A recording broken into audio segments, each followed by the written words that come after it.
Hi అండి. This is హంస. ఈరోజు నేను ఒక స్టోరీ చెప్తున్నాను. ఆ స్టోరీ వచ్చేసి 2 డాగ్స్‌దనమాట.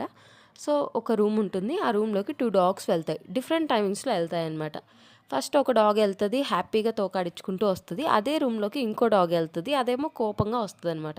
ఇదంతా ముందు నుంచి ఒక ఆమె చూస్తూ ఉంటది. సో, ఆమెకు డౌట్ వస్తదనమాట. అసలు ఆ రూమ్‌లో ఏముంది? ఎందుకని ఒక డాగ్ అంత హ్యాపీగా బయటికొచ్చింది?